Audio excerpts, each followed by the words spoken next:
All right. This is literally immediately after from watching the Amazing Spider-Man, the first one, pitch meeting, and now I'm about to react to the Amazing Spider-Man 2 pitch meeting. Let's just get right into it. So you have an Amazing Spider-Man sequel script for me? Yes sir, I do. And for this one I really took a look at how people reacted to Spider-Man 3 to learn what not to do in a Spider-Man sequel. That is smart, because people did not like that movie. Exactly, and one of the things that people really hated is that a bunch of time was spent on relationship problems between Peter and MJ. Very true. So instead what I did was spend a bunch of time on relationship problems between Peter and Gwen Stacy. That's a completely different person. People are gonna appreciate that. Yeah, and instead of being kidnapped and put into dangerous situations like MJ was, Gwen Stacy just straight up runs into them herself. Empowering. And dies. Oh my god. But before she dies, Peter's gonna be like, I stalked you every single day while we were broken up. I just talked about stalking a that. woman is a super romantic gesture. Yeah, unless you're talked ugly, about then that it's at the end of the- horrifying. Thank god Peter isn't ugly or Gwen would have been pissed. Yeah. So what other Spider-Man 3 God. lessons did you apply to the script? Oh, well, another thing that people really didn't like about that movie was the inclusion of the 3 villains. Right, there was Venom, Sandman, and Green Goblin. Exactly, so I made sure not to make that mistake again. Fantastic, so how many villains are there in this one? Still 3, but they're different ones. Oh, so it wasn't that there was too many villains crammed in, it was that they weren't the right ones? Right, so I completely switched it up and went with Rhino, Electro, and Green Goblin. Oh, well, Green Goblin was in Spider-Man 3 as well. Whoops. Whoopsie. So tell me about Rhino. What's his backstory? Doesn't matter. Fair enough. What about Electro? Oh my God. Oh, well, he's gonna become super obsessed with Spider-Man after Spider-Man saves him and reads his name tag. Okay. And later he's gonna get electrocuted and get bitten by a bunch of electric eels. Oh, and that gives him electric powers? You bet it does. And obviously it also,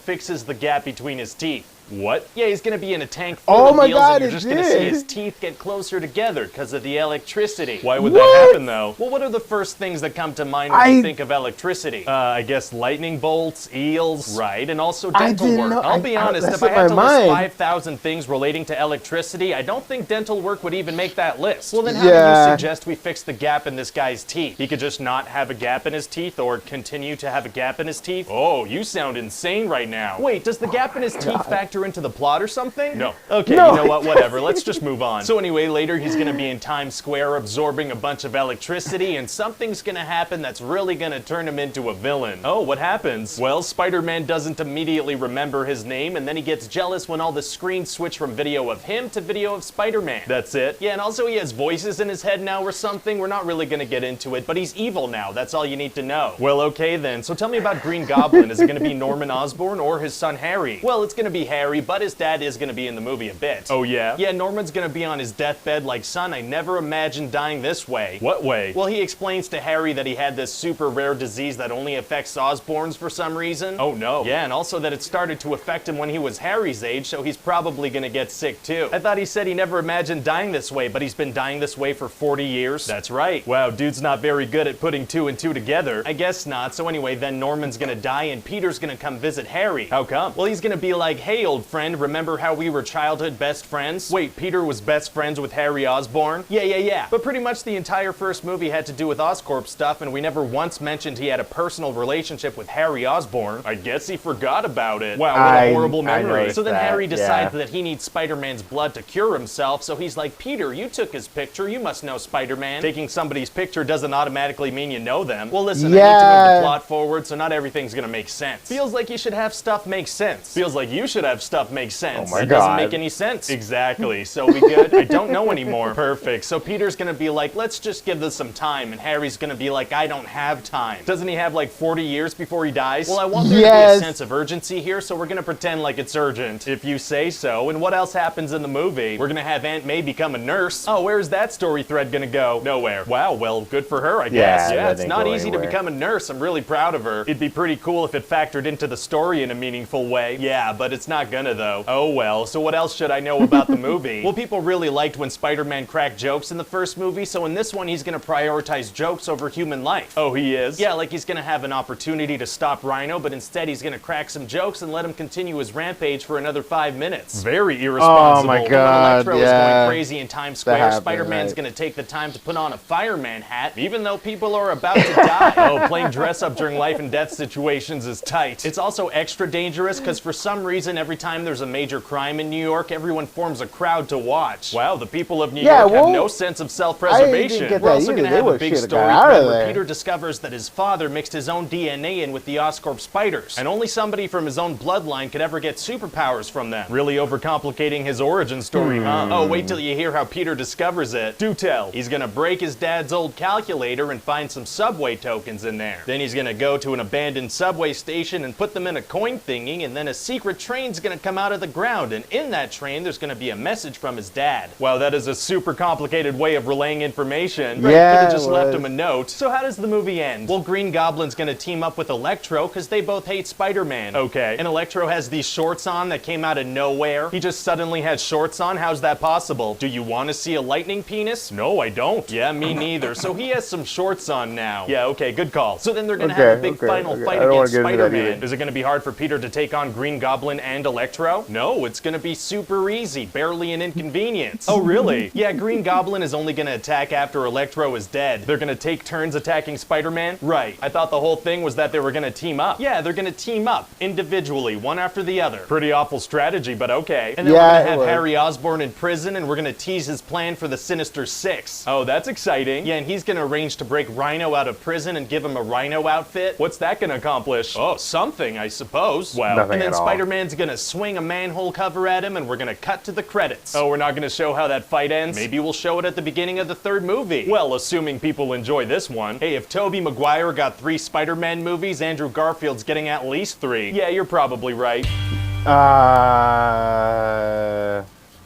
Hey guys, Ryan here. Hope you like that pitch meeting. Let me know in the comment section what other movies you'd like to see pitches.